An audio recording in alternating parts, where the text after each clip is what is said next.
참 좋으신 우리 아버지 하나님, 은혜를 진심으로 감사를 드립니다.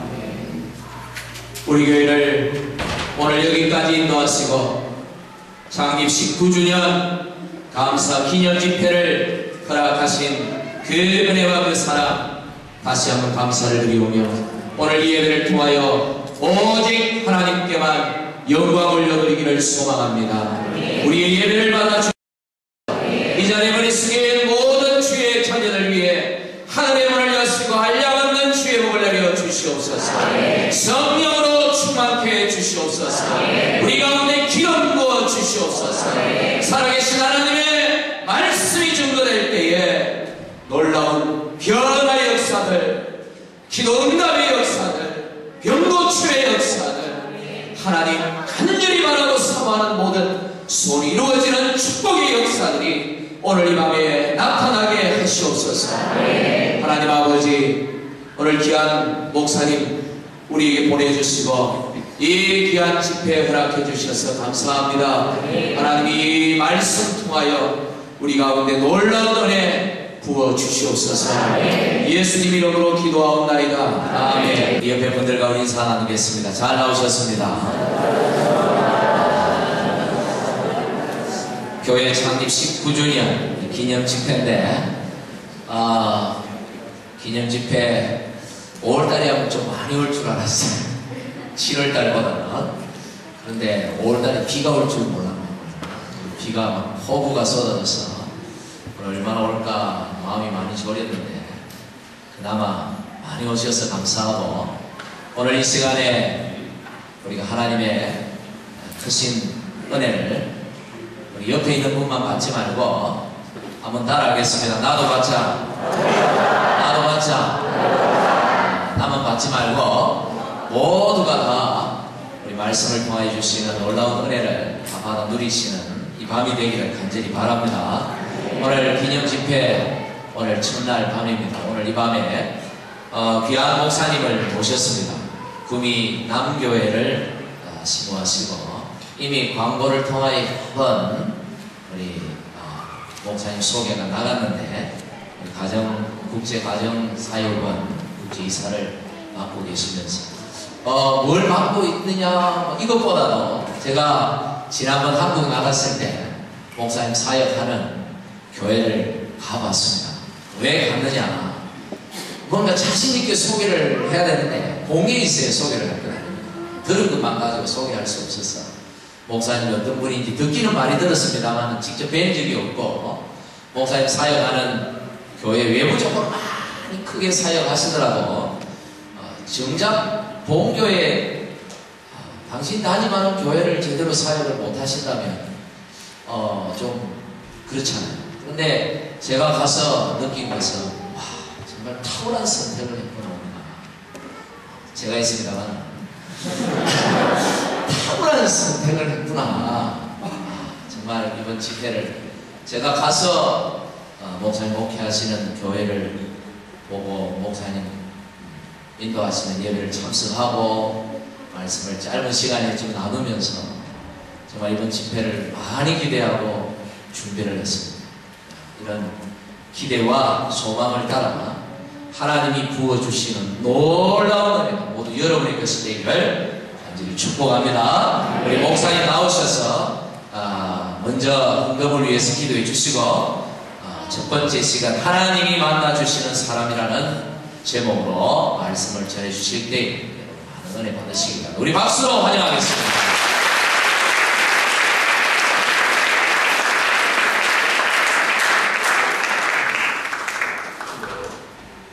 기도하시겠습니다.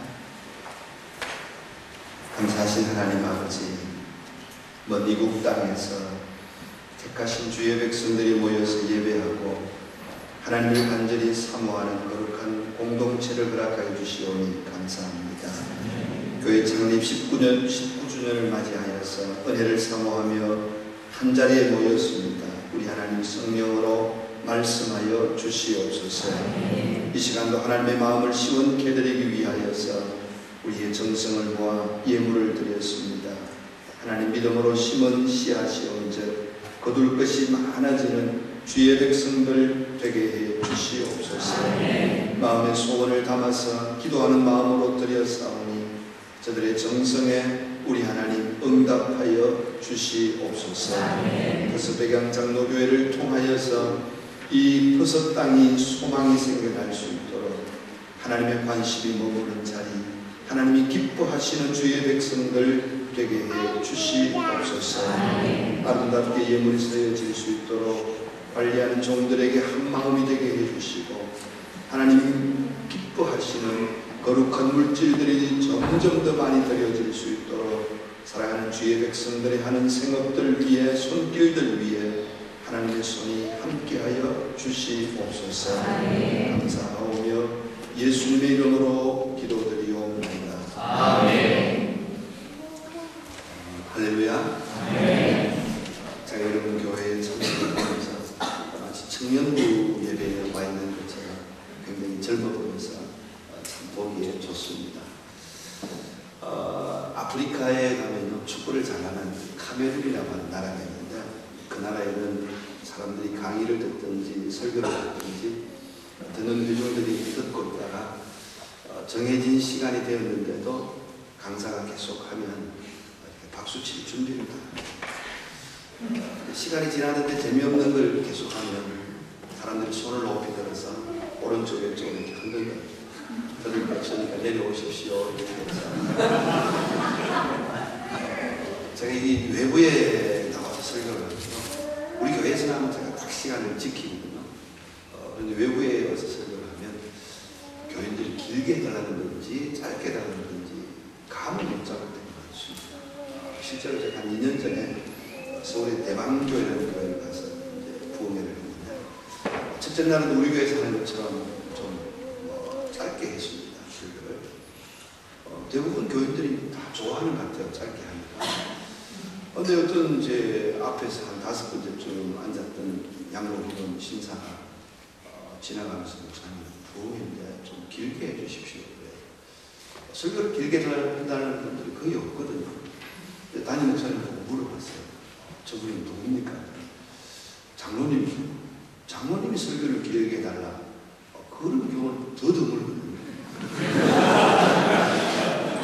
목사님 이 교회가 앞으로 잘 될 것 같습니다. 장로님이 설교를 다 길게 해달라고. 무슨 일 하는 장로님입니까? 모르니까 6일 약국 갑시다 책을 씁니다. 여러분 고개를 끄덕끄덕 안 하는 거 보니까 책을 전혀 안 읽으십니다. 6일 약국 갑시다 굉장히 좋은 책입니다.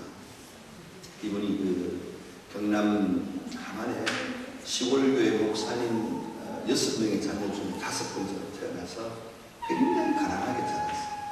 뚫어진 양말, 뚫어진 바지를 입고 그러면서 이제 서울대 약대를 졸업하고 마산에서 우리나라 그 보건복지부에서 정하는 제일 작은 약국을 시작을 했는데, 이분이 나중에는 제일 큰 아주 이렇게 뭐 메모드 같은 그런 약국을 운영하다가 전자회사를 하다가 지금은 메가스타디라고 하는 서울의 학원 사업을 하는데, 이 메가스타디 학원의 자산이 얼마나 크냐면 아시아나 항공 자산보다 큽니다.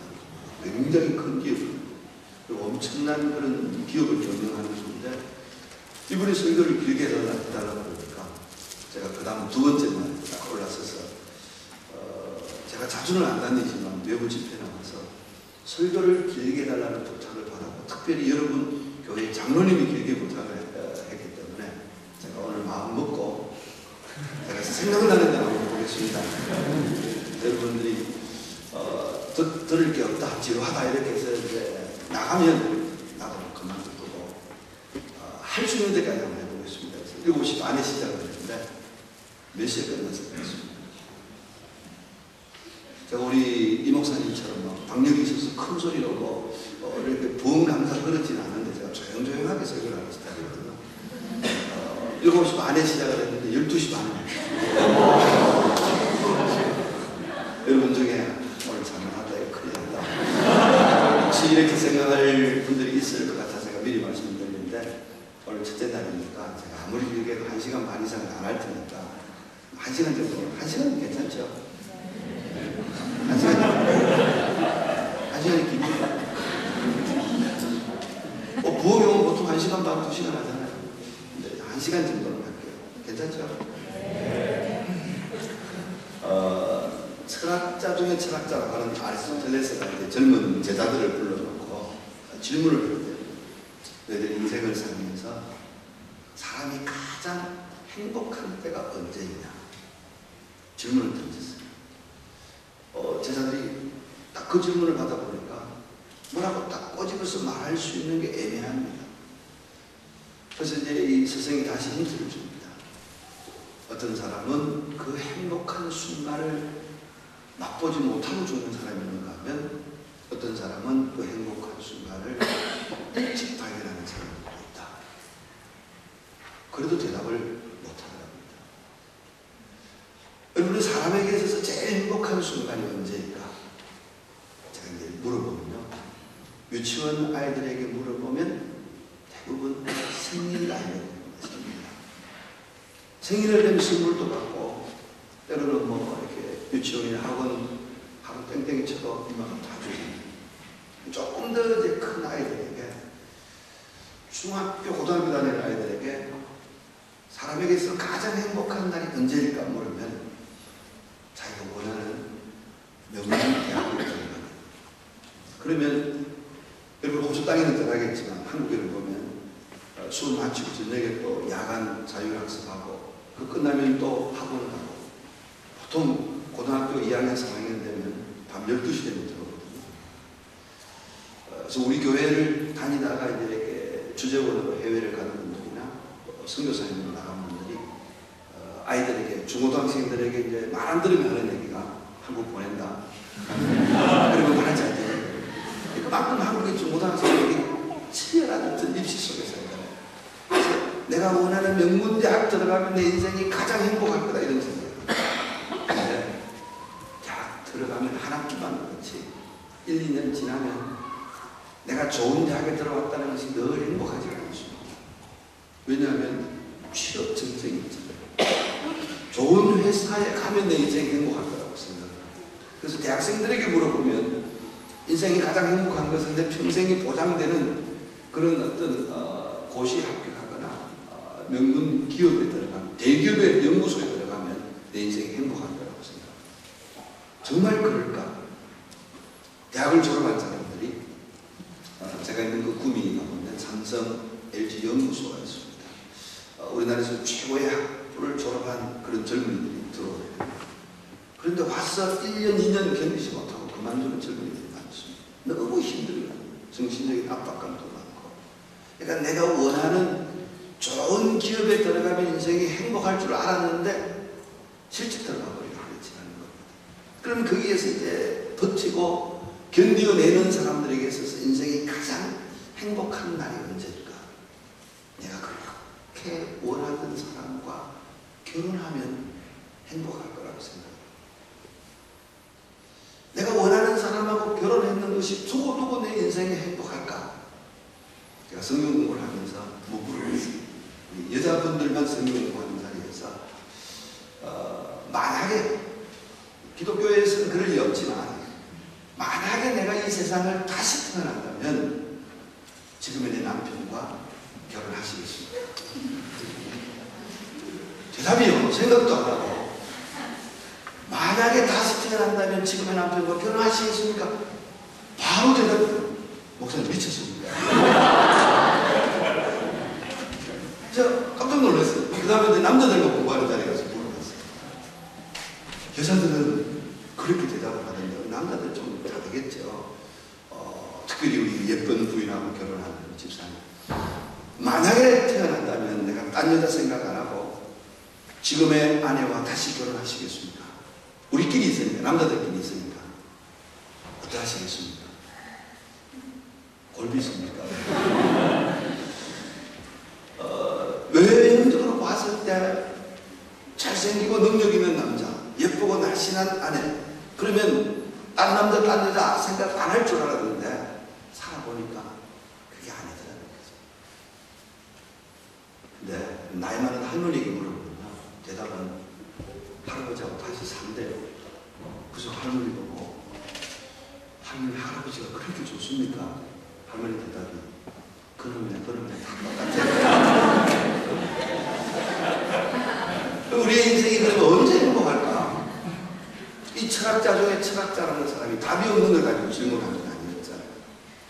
그게 뭐냐면 내 인생이 가장 행복한 순간은 생일도 아니고 평생 내가 다시 태어나지 않았으면 좋았겠다 후회하는 사람이 있거든요. 좋은 대학 아닙니다. 좋은 대학 들어갔는데 전공을 잘못 선택해서 널 후회하는 사람이고, 예쁜 여자 얼굴을 봤는데 살아보니까 성질이 개떡이라서 아니거든요. 그러면 도대체 인생이 가장 행복한 날이 언제일까? 그 철학자의 대답은 내가 이것 하다가 죽어도 좋다. 자기 인생의 사명을 발견합니다. 나는 평생 이 일 하다가 내 인생을 바쳐도 후회가 없겠다. 그 사명을 발견하는 사람, 그 사람이 가장 행복한 사람이고 행복한 순간이다.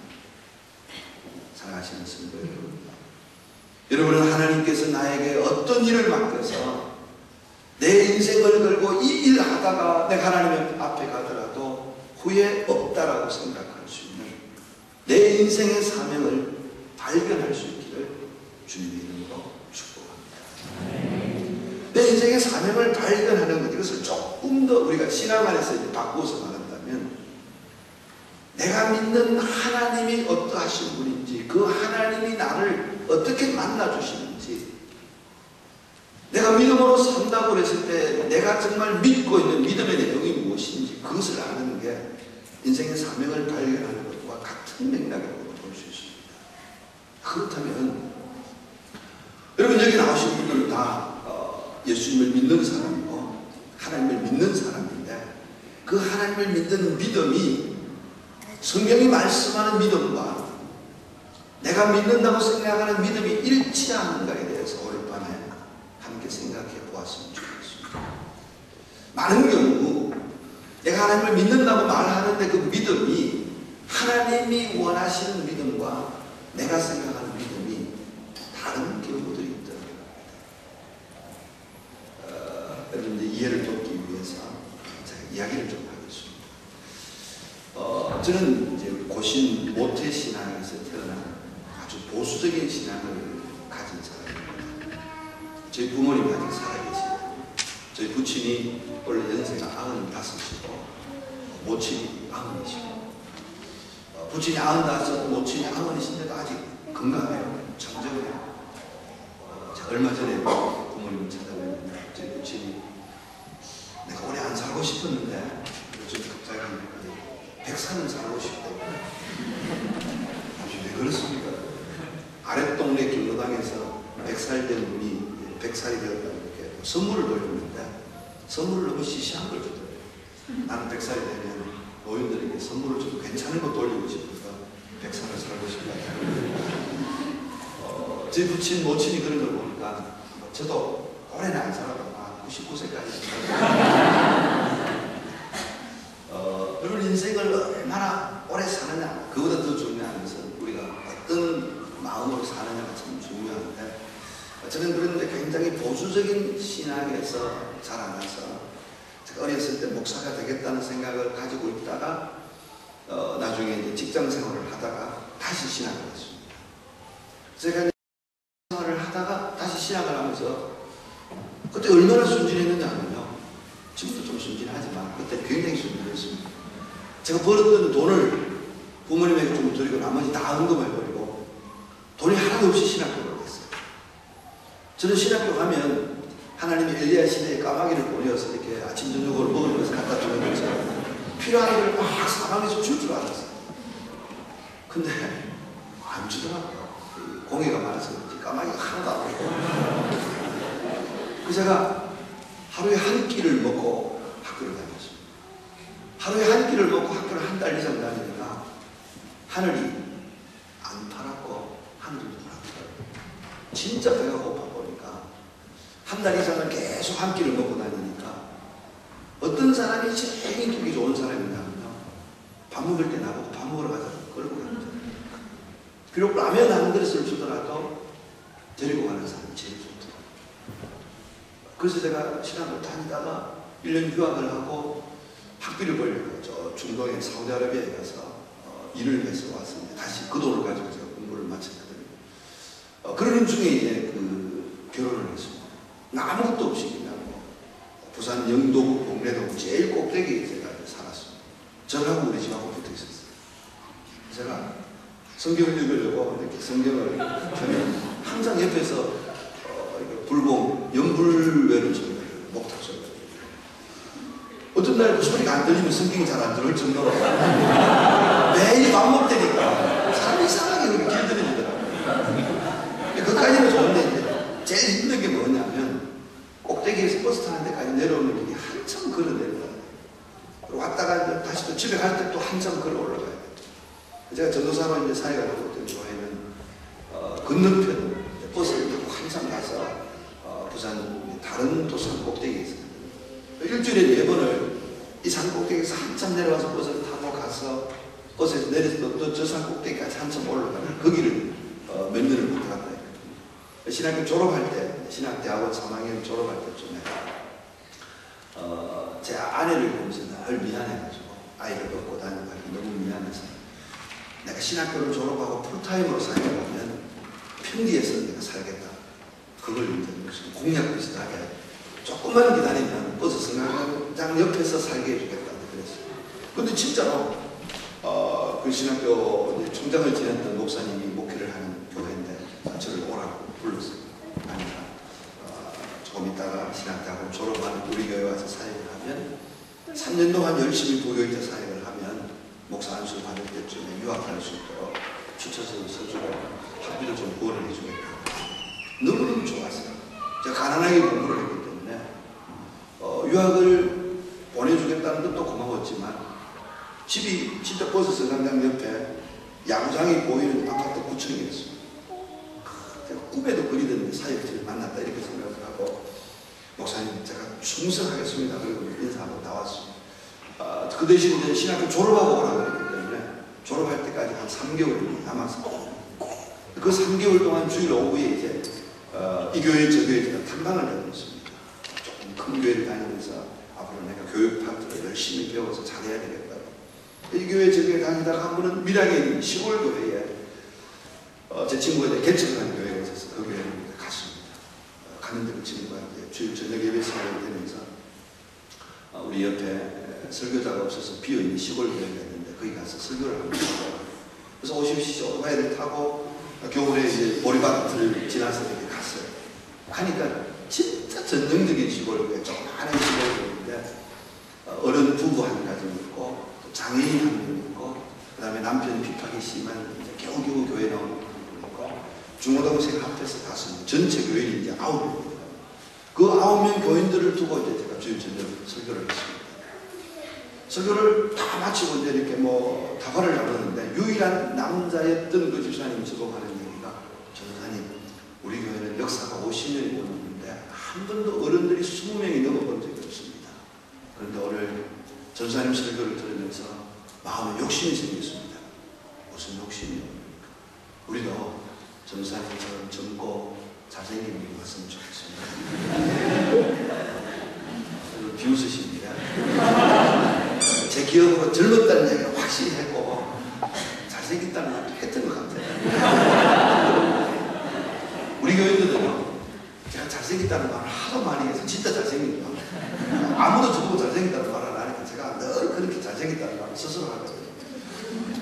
제가 그 말을 딱 듣는 순간에 집사님 내가 시골교회에 오려고 사우디까지 가서 일을 하고 이런 방학 겨울 방학 때문에 아르바이트하고 그렇게 힘들게 공부했는 줄 압니까? 히브리어 공부하고 헬라어 공부하고 얼마나 힘든 줄 압니까? 내가 여기 오려고 그리 공부했는 줄 압니까? 이렇게 말을 한 게 아니고 속으로 그처럼 내가 굉장히 거룩하게 대답을 했습니다. 아직 신학교를 졸업 안 했는데 한 20, 30년 목회한 거룩한 목사님처럼 대답을 했어요. 뭐라고 대답을 했게요? 목사님 경험 있으신가? 제가 그 말을 딱 듣는 순간에 속으로는 막 언짢은 말을 막 하면서 겉으로는요 예 집사님 기도해 보십시다 이랬거든요. 그러니까 중학교 1학년 때 이 학생이 제 얼굴을 딱 쳐다보고 전도사님이야 기도해보겠다는 사람 많이 왔다 갔거든요. 한 명도 안 왔어요. 그 말을 딱 듣는 순간에 제가 망치는 머리를 한 대 만들었던 기분이 들었어요. 내가 신학교 갈 때 하나님이 보내시는 어느 자리로 가겠다라고 그런 마음으로 내가 신학을 했는데 벌써 변질이 되나 싶어서 그 1학년짜리 여학생이 중학교 1학년짜리 여학생이 그만하는 순간에 예, 제가 최대한으로 빨리 한번 가보겠습니다. 그리고 이제 그 일학에 이제 마지막 버스를 타고 다시 부산 시내로 나오는데 갑자기 후회가 많대요. 제가 촌놈이거든요. 제가 시골에 굉장히 가난한 집에서 자랐거든요. 그리고 어렵게 공부를 해서 이제 신대원을 졸업을 하고 한 3년 열심히 하면 추천서 써주고 학비도 도와주고 해서 유학을 보내준다고 해서 꿈에 못 보내줬는데 내가 이 시골 교회 오면 도대체 어떻게 하겠냐. 그 버스 타고 오는데 갑자기 딱 아이디어가 떠올랐어요. 제 아내는 시골에서 안 태어났고 시골에서 생활 안 했거든요. 집에 와서 이야기를 하면 틀림없이 가려면 당신이나 나는 시골 못 가 이렇게 이제 대답할 게 뻔하거든요. 밤늦게 이제 와서 자기한테 말씀을 두 사람에게 이런저런 이야기를 했습니다. 이야기를 하면서 여보 있잖아 내가 그 시골교회 갔는데 진짜 시골교회 골 때리더라. 그 교회 앞에 막 그름더미가 막 있고 아이들 몇 명 있는데 교회라고도 할 것 없는 그런 시골교회 가서 설교를 했는데 의외로 교인들이 나를 굉장히 좋아. 그래서 교인들이 나보고 시골교회 오라 하더라고. 당신 생각은 어때? 물었어요. 그러면 가려면 당신이 나가 이렇게 말을 해야 되는데 제 아내가 제 눈을 딱 쳐다보더니 하는 말이 여보 내가 신학생하고 결혼할 때는 다른 일은 못하고 사역지를 전하려면 아프리카를 간다고 해도 따라가려고 마음먹었으니까 나는 걱정 안 해도 돼. 여자들이 늘 믿으면 좋은 게 아니고 결정적인 순간인데 믿으면 좋은 척하는 그래서 막 차를 마시다가 딱 먹고 이렇게 한 12시 돼가지고 방으로 들어왔어요. 혹시 이게 아니잖아요. 대답을 이렇게 하면 안 되는데 자려고 누워있는데 막 잠이 안 와요. 그냥 뒤척 하는데 또 아이디어가 딱 떠올랐어요. 그때 제가 이제 사역하고 오는 교회에 나이가 한 90 가까이 된 원로 목사님, 그 원로 목사님이 한국 교회에 유명합니다. 한상동 목사님 동생 되시는 한명동 목사님인데 이분이 이게 교육에 관심이 많아서 학교도 만들고 꽤 유명한 분인데 이 원로 목사님이 저희 부부를 굉장히 좋아했어요. 교육자들이 여러 명이 있는데 꼭 그냥 저하고 제 아내를 따로 불러서 금년 철학교에 마치고 우리가 걸어다니니까 애들 걸어다니니까 걷지 말고 택시 타고 가라. 매월 택시비도 따로 넣어주고 할아버지가 집에 이제 한두 달에 한 번씩 꼭 오라고 했어요.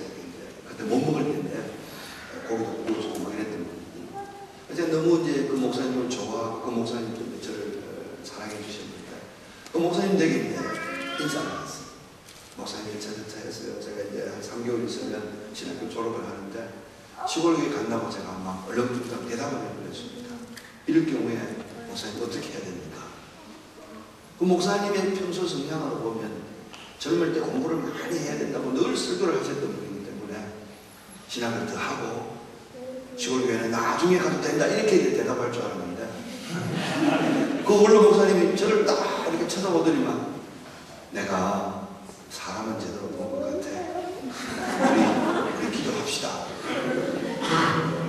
뭐 다른 말씀도 없고 그냥 기도합시다 그러면서 가만히 있으니까 목사님이 오히려 이제 저하고 제 아내 앞으로 오더니만 손을 한 손은 제 어깨에 타들고 한 손은 제 아내 어깨에 손을 타들고 옛날에 어른들의 왜 굉장히 은혜로운 목소리 있잖아요.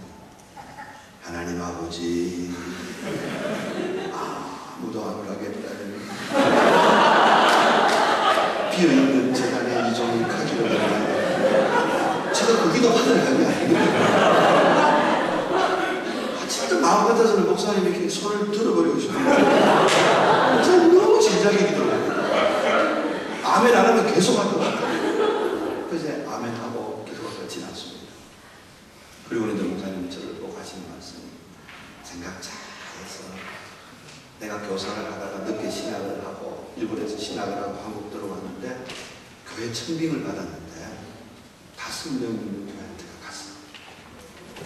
우리 집사님은 9명이라니까 내보다 배나 많잖아. 생각해봐. 평생 목회를 할 건데 아무리 못해도 9명은 더 될 거잖아. 맞잖아요. 그리고 9명에서 시작을 하는데 조금만 열심히 해서 18명만 되면 어디 가서 100% 교회 부흥시켰다. 얼마든지 말할 수 있잖아. 그 말씀을 들으니까 진짜 맞는 것 같아요. 그래서 예, 목사님, 그래 보겠습니다. 그리고 이제 그 용기를 얻어가지고 제가 이제 급하게 이삿짐 정리를 해서 갔거든요. 이삿짐 정리를 급하게 하고 좀 무리하다 보니까 제 아내가 가서 3일 만에 이제 둘째 애를 또 낳았어요. 그러니까 새벽기도 설교를 딱 하는데 딱 유일한 남자였고 집사였던 한 분이 딱 새벽기도를 나오는 거예요. 혼자가 딱 나오니까 혼자 쳐다보고 설교를 못 하겠어요. 그래서 이제 제 아내가 둘째 아이를 낳았는데 아이 낳고 6일째 되는 날 제가 새벽기도 나오라고 했어요. 도저히 혼자 보고 설교할 자신이 없어요. 그러니까 2명이 딱 나왔는데 2명이 나오니까 설교가 더 어려워져요. 이게 집사님 보고 설교하면 집사님 책망하는 거고 제 아내를 쳐다보면 이제 제가 젊었을 때니까 자기 섹시 쳐다본다고 또 말하고 그리고 2명이 양쪽에 있는데 한 사람은 제일 앞에 있고 한 사람은 맨 뒤에 있고 어느 교회들은 뒤에 이제 벽시계가 있잖아요. 벽시계를 보면서 새벽기도 때마다 제가 기도하고 마음속으로 소원했던 게 하나님 설교하면서 이쪽 저쪽 돌아볼 수 있도록 사랑하는 성도 여러분들을 볼 수 있도록 사람을 좀 보내주십시오. 이렇게 기도를 했습니다. 근데 정말 하나님 그 기도에 응답을 주셔가지고 한 명이 왔는데 누가 왔느냐 이 집사님의 모친이 교회를 나왔었어요. 도시에 살다가 연세가 많아가지고 80대 후반 되는 할머니가 되고 오시는 거예요. 문제는 어떤 문제가 생기냐면 이 남자 집사님은 농사일을 하는 분인데 잠만 깨면 교회를 나가요. 그래서 막 찬송 소리가 들리면 시골 교회가 이제 사택하고 교회가 붙어 있잖아요. 찬송 소리가 들리면은 그러니까 찾아가서 기도 고쳐놓을까 보다 싶어서 양말 주머니에 넣고 넥타이 목에 걸치고 막 웃돌이 입으면서 성경 들고 와서 시골교회 이제 강대상이 크잖아요. 강대상 뒤에서 이제 다 시계 차고 양말 신고 넥타이 메고 이렇게 딱 보면 새벽 2시 반 이 집사님 잠만 깨면 나와서 큰 소리로 혼자서 찬송을 해요. 그렇게 하는데 이 모친이 새벽 기도를 나오는데 이 모친은 또 어떤 분이냐면 새벽기도 시작할 때는 안 들어오셔요. 모친이 설교 끝날 쯤 되면 뒤에 문을 비거든 열고 들어오셔요. 근데 이제 남자분은 아들은 잠만 깨면 새벽기도를 나왔다가 새벽기도 설교 끝나면 경기 몰고 이제 일을 하러 가고 할머니는 새벽기도 설교 끝날 때쯤 되면 들어와가지고 기도하다가 엎드려서 주무시는 거예요. 겨울에 난로불을 끌 수도 없고 여름에 선풍기를 끌 수도 없고 이 할머니가 안 가는 거예요. 그냥. 그러니까 항상 뒤에서 할머니 이제 좀 가시고 헛기침도 하고 잠시도 크게 하고 제가 또 고지적인 게 코를 고르거든요. 그러니까 제가 잠들어버리면 코 고는 소리가 들리니까 잠을 안 자려고 제가 나름대로 막 발버둥을 치는 거예요. 이 남자 아들이 보통 보면 한 3시 조금 넘으면 나오는데 할머니는 한 7시 반 돼야 집에 가거든요. 제가 전도사 때 교육자회라고 담임 목사님이 맨날 제 교육하는 게 제대로 된 목회자는 교인들보다 일찍 오고 교인들보다 늦게 가야 돼요. 딱 2명이 새벽기도를 나오는 거야. 한 사람은 3시에 오고 한 사람은 7시 왔어요. 미치겠어요 진짜. 제가 그때 뒤에 앉아서 성경도 엄청 읽었고 교인들을 위해서 기도를 진짜 많이 했거든요. 교인들이 조금 늘어나서 이제 학생들 포함해서 한 20명, 30명 이렇게 됐는데 아무리 우리 교인들을 위해서 기도해도 1시간 이상 할 게 없어요. 교인들 집에 강아지 다리 부러지기까지 기도해도 교인들이 다 해봐야 20명밖에 안 되니까 그렇게 기도하는 중에 하나님이 전도를 안 했는데 제발로 교회를 찾아오는 사람이 있었어요. 교회 방 뒤에서 한 사람인데 이 사람은 이제 용기를 먹고 꼬물을 그들어 다니는 사람. 그 사람이 와가지고 합의를 막 하는 거예요. 제가 전도사인데 목사님 교회 때문에 내가 잠을 못 잡니다. 왜 그러냐면 자기가 일을 하다가 피곤해서 자려고 누워있으면 교회 지붕을 뚫고 빨간 헬멧을 쓴 사람이 5명이 뻥 올라와서 자기 즙을 들고 가서 자기 목을 봤는데 매일 지금 그렇게 하는 거예요. 그래서 제가 전도할 욕심으로 아저씨 그게 귀신이라는 건데 하나님 이름으로 안 고치면 나중에 옷 벗고 막 돌아다니게 된다. 그렇게 해서 고쳐달래요. 그러니까 시골에 뭐 사람도 없고 뭐 그러면 이제 매일 점심 먹고 교회 오면 나가고 해보자. 그래서 이제 찬송하고 성경 읽고 기도하고 그랬어요. 몇 주 안 했는데 이 사람이 더 이상 이제 그 빨간 모자 쓴 사람이 자기 집으로 안 오고 자기가 잠을 잘 잔대요. 당신이 만약에 교회를 떠나면 또 그러니까 잘하겠다더라고. 문제는요, 이 사람이 이제 전도를 해요. 그런데 전도라니까 제가 이제 내일 모레 저녁에 특강을 할 때 얘기를 할 텐데 사람이 누구를 전도하느냐면요, 자기하고 비슷한 사람을 다 전도해요. 이 귀신 들렸다가 해방된 이 사람이 전도를 해오는데 이 동네 가서 아줌마 귀신 들린 사람 데리고 저 동네 가서 총각 귀신 들린 사람 데리고 동네에 자기가 꼬물을 그대로 다니다가 귀신 들렸다는 이야기만 들으면 내가 나가는 교회에 있는데 젊은 목사가 오는데 나를 고쳐준다. 귀신 들린 사람 다 고친다. 그래가 막 데리고 온 거예요. 여기 귀신 들린 사람이 한 5명이 왔어요.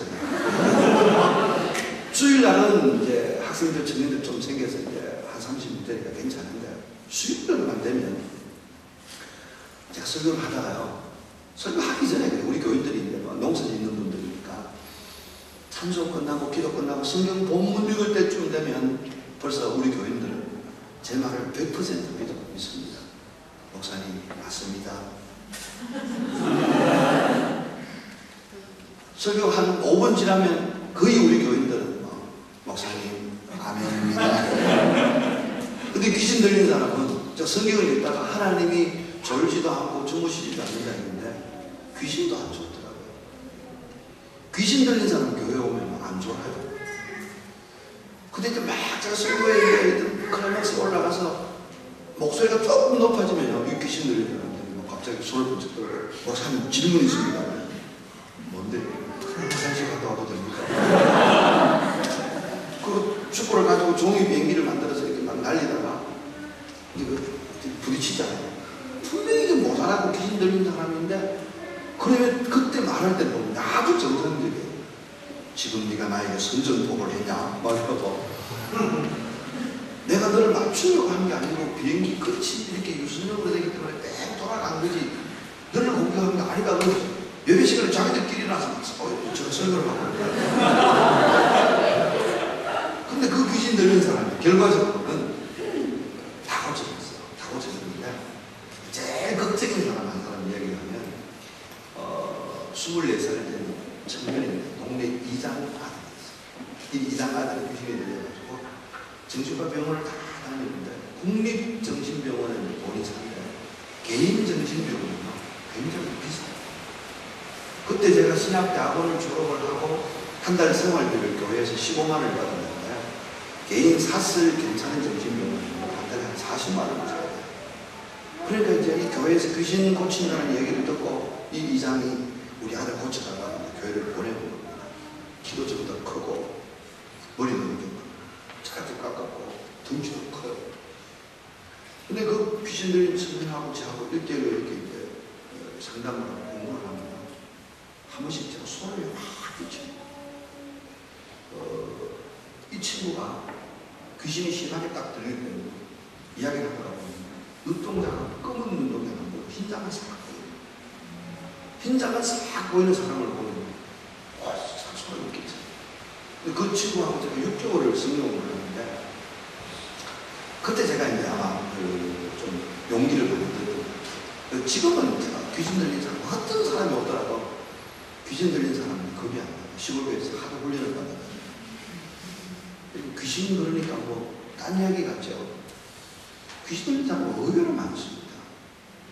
최근에 우리 교회에서 이야기를 하나 프랑스에서 5년 유학을 하고 자기 부모들은 신앙생활을 안 하는데 이 자매가 이제 8월 15일 비행기를 타야 되는데 작년에 8월 11일 날 저한테 인사가 왔어요. 이런저런 이야기를 하다 보니까 귀신이 들렸어요. 귀신 들린 사람이다 아니다 이게 제 나름대로 이제 분별하는 임상적인 제 노하우가 있는데, 이 정신과 의사하고 이야기해 보면 대부분 맞다 그래요. 사람이 정신이 왔다 갔다 하는 사람 있잖아요. 보면 저를 쳐다보세요 이러면 모자라는 사람은 아무 생각 없이 저를 쳐다보고 있어요. 이 귀신 들린 사람은 1분을 딱 보고 있습니다. 눈동자가 돌아가기 시작해요. 불안해서 못 있어요. 그러면 그 사람 보고 사도신경을 따라해 보세요. 그러면 사도신경이 여러분, 누군가가 여러분 보고 교회 다니고 예수 믿는다는데 뭐 믿냐 이렇게 물었을 때 제일 설명하기 쉬운 게 사도신경을 써요. 사도신경은 신구약 66권을 요약해 놓은 거예요. 그걸 따라해보라 그러면 한 소절 두 소절 따라가다가 귀신 들린 사람은 못 따라해요. 귀신 들린 사람한테는 또 특징을요, 말을 높여주면 안 들어요. 따라하세요 이러면 까먹고 안 들어요. 앉아, 내 말하는 따라해 그러면 그때부터 따라해요. 그럼 이제 귀신 들린 사람. 이 귀신 들린 사람은 정상적으로 대화를 하면 눈을 보고 있어요. 여러분이 제가 설교할 때 눈이 자꾸 옆으로 돌아가면 제가 오해할 수 있습니다. 이 제가 이제 귀신 들리서 온 거예요. 1대1로 이제 어쨌든 고쳐야 되잖아요. 제가. 그래서 이제 매일 교회에 나오라고 그랬습니다. 성경을 하고 기도를 하고 그랬는데 이 청년을 딱 앉으라고 해놓고 제가 이제 머리에 손을 얹어서 기도를 하거든요. 머리에 딱 눌리고 기도할 때 제가 막 엄청 큰 소리가 덕에 땀이 줄줄 흐르도록 기도를 했습니다. 왜 그랬냐면 지금은 우리 교회 귀신 들리는 사람 보면 제가 보면 손을 안 댑니다. 손을 안 대고 고함도 안 치고. 근데 그때는 왜 그랬냐면 덩치도 저보다 크고 나이도 젊은데 1대1로 있는데 만약에 덤벼들면 맞으면 제가 쏩니다. 그러니까 머리를 딱 눌리고 기도를 하면 조금 세게 눌립니다. 그렇게 6개월을 기도를 하는데 여러 가지 일들을 제가 많이 겪었어요. 뭐 귀신 들린 사람이 말할 자가 있잖아요. 어떤 데를 딱 오면 벌써 성경 파기 싫어가지고 장난을 쳐요. 목사님, 우리 할아버지가 조선시대 때 장군인데 압니까? 그래요. 아니다 그러면 말이 안 되거든. 맞지. 조선시대 장군은 칼이 이렇게 한 발이 되는 거 이렇게 들고 다니는데 우리 할아버지가 칼 길이가 이렇게 한 발이 넘지고 넘는 거예요. 그러면 그 칼 끝에 보면 수식이 달려있는데 수식이 30cm인데 30cm 길이가 얼마인지 모르지. 보통 한 뼘이 15cm인데 두 뼘 정도 되는 거다. 고개 같은 거 들어요. 그 수실 중에 노란색이 제일 많다. 맞지? 맞대요. 노란색 옆에 까만색이 또 많이 있다. 맞대요. 한참 이야기하면요. 지가 귀신 들리는지 내가 귀신 들리는지. 제 경험상 귀신 들린 사람이 원하는 이야기를 1시간 반만 하면요. 지쳐가지고 자기가 목사님한테 오늘 왜 성경 공부 안 합니까? 사람이 아무리 이상한 사람이라도 자기가 원하는 걸 다 들어주면 그 사람이 내가 원하는 게 뭔가를 아는 겁니다. 제가 그렇게 6개월을 지났는데 이 친구가 귀신이 떨어졌어요. 보통 이때도 믿음 좋은 사람들은 아멘을 합니다. 이렇게 귀신이 딱 떨어졌는데 어느 주일날 헌금이 딱 들어왔는데 헌금 봉투에 감사한금이라고 박모모 집사 이렇게 적어놨어요. 시골 교회니까 이제 뭐 시골 감사한금 이렇게 이름 다 불러주잖아요. 그래서 제가 이제 이 친구 이름을 적어놨는데 안 불러줄 수도 없고 불러주기도 그렇고 그래서 감사한금 자칭 박모모 집사 드렸습니다 이렇게 됐어요.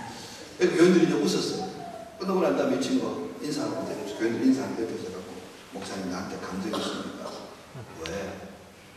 사람들 앞에서 나를 챙겨줬잖아. 조금 기다리고 교인들이 다 가고 이야기하잖아. 교인들 보내고 1대1로 만났어. 왜 너를 내가 모욕을 줬다고 생각하냐? 아까 그 말 모욕 맞잖아요. 왜 자칭이라는 말을 씁니까? 그러면 교회에서 너를 집사라는 직분을 안 주는데 자칭 맞지. 어떻게 네가 집사냐? 그러니까 이 친구가 이제 자기 나름대로 변명을 막 하는 거예요. 목사님 내가 목사님 믿고 우리 교회에 와서 귀신이 고쳐진 거 감사하지만 목사님 가르치는 대로 내가 다 따랐잖아요. 1년 넘도록 내가 주일날 예배 빠진 적 있었습니까? 딱 한 번 빠졌는데 전국 노래자랑 간다고 한 번 빠졌어요. 교회에는 한 번도 안 빠졌잖아요. 그러고 예배를 한 번도 안 빠졌어요. 그리고 나는 설교 시간에 안 잡니다. 다른 집사님들 다 자도 내가 이해를 못해도 내가 다 들었습니다. 세 번째, 나는 액수는 안 많아도 헌금 시간에 헌금 다 하겠습니다. 그런데 왜 나는 집사되면 안 됩니까? 어떻게 생각하세요? 주일 예배 안 빠지고 헌금 안 빠지고 설교 시간에 안 졸고 잘 들었는데 다른 사람 다 집사 주는데 왜 자기는 집사 안 하냐? 자기도 집사라니까. 저기 청년에게 설명을 하는데 한참 동안 설명을 하면서 마음속에 어떤 생각이 듭니다. 우리 시대에 예수 믿는다는 것이 이 정도밖에 아니다. 예배 나와주고 설교 들어주고 헌금 조금 하면 하나님이 기뻐하시는 사람이라고 생각합니다. 그 아니에요. 그럼 영적으로 우리가 얼마나 혼탁한 세대에 살고 있는지 압니까? 제가 아까 이야기하다가 잠깐 넘어갔는데 파리에서 5년 유학을 했던 어떤 젊은 이 자매가 말이죠. 교회를 왔는데 상담을 하다가 보니까 4일 뒤에 비행기를 탄다는데 제가 보니까 눈빛이 이상해요. 귀신 들린 것 같았어요. 그래서 어머니 모시고 와보라 그랬어요. 수요일 밤 9시 예배 끝나고 이 청년하고 사실 그 청년 속에 있는 귀신하고 대화를 하는데 새벽 1시 10분 돼가지고 이 자매가 몸무게가 한 40, 한 2, 3kg 하는데 빼짝 마른 이 자매가 막 소리를 지르면서 이 교회 고신이잖아. 귀신이. 고신 맞다. 왜? 고신이라면 안 되지 그래. 고신은 왜 이러면 안 되는데? 고신은 성경을 정확하게 분석하고 조용하게 설교하고 돌려보내야지. 고신이 왜 내를 쫓아내는 거야? 귀신이 그것도 다 알더라니까요. 그래서 그 순간에 딱 수동을 하고 내 아버지가 오라고 그래요. 그래서 이제 그 아버지가 왔어요. 왔는데 보니까 이 엄마는 꿈에 있는 그 큰 법주사, 큰 절이 그 절에 여전 우리 식으로 말하면 여전도회 중에 총회장입니다. 아버지는 그 회사의 전무였어요. 근데 귀신이 하나가 되는 게 아니고 군대 귀신이 있어요. 새벽기도 때까지 밤새도록 귀신을 쫓아내는 일을 했는데 한 1년 만에 귀신이 나갔어요. 몸무게가 42kg인데 우리 교회 부목사님이 80kg 되는 부목사님 두 사람이 감당을 못해요. 양손을 잡고 막 흔들어요. 초인적인 힘이 귀신 속에서 나옵니다. 지금은 결과는 어떻게 되느냐 하면요. 그 엄마가 예수를 믿고 엄마 친구들을 다 전도를 해서 나왔습니다. 그 엄마 친구들이 누구냐면 다 그 절에 여신도의 회원들이에요. 맨날 절에 가서 불금 드리는 사람이 지금 새벽기도 다 나와요. 근데 그 중에 나이가 조금 드신 그 엄마 친구 중에 나이가 조금 드신 분들 지금도 교회 인사를 할 때 어떤 교회도 그냥 안녕하세요 이렇게 했는데 습관이 돼가지고 목사님 하지 마라 그러는데 다 안 돼요. 근데 오히려 그 사람들이 신앙생활을 더 잘해요. 성경 공부도 다 지금 몇 개씩 하고 열심히 하고 굉장히 바뀌었어요. 근데 이제 교회를 습관적으로 다니는 사람들 있잖아요. 이 습관적으로 다니는 사람들은 귀신에서 해방된 사람이 예배 나오고 설교 시간에 안 졸고 헌금하면 좋은 교인인 것처럼 착각을 하더라고요. 그런 습관적으로 교회를 왔다가 습관적으로 가는 사람들에게는 하나님의 능력이 우리 속에 있는 거죠. 하나님의 능력이 우리 속에 임하고 하나님이 우리를 만나주시어서 내가 하나님을 만난 그 기쁨으로 사는 사람이 어떤 사람인가. 그 이야기를 하려고 제가 앞에 서론을 길게 이야기했는데 오늘 우리가 아까 읽은 말씀을 보면 구약시대에 하나님이 만나주시는 사람 22절에 보면 거기서 내가 너와 만나고 그러는데 하나님이 만나주셨던 장소가 뭐냐면 법궤 앞에서 택한 이스라엘 백성들을 만났습니다. 근데 이 법궤가 어떤 거냐면요 조각목으로 법궤를 만들었는데 길이가 2규빗 반, 한 규빗이 이스라엘 사람들 손끝에서 반 측정입니다. 대략 한 40cm 정도. 이 길이가 2규빗 반이니까 한 1m 20. 그 다음에 폭과 높이가 한 규빗 반이니까 한 60cm. 별로 크지 않죠. 요 정도 길이에 요 정도 높이 정도 돼요. 이렇게 조각목으로 직사각을 만들고 거기다가 금으로 다 도금을 해서 조각목을 보이지 않게 하고 내 모서리에다가 고리를 만들어서 고리 안에 막대를 꿰어가지고 어깨에 메고 그것을 운반하는 거예요.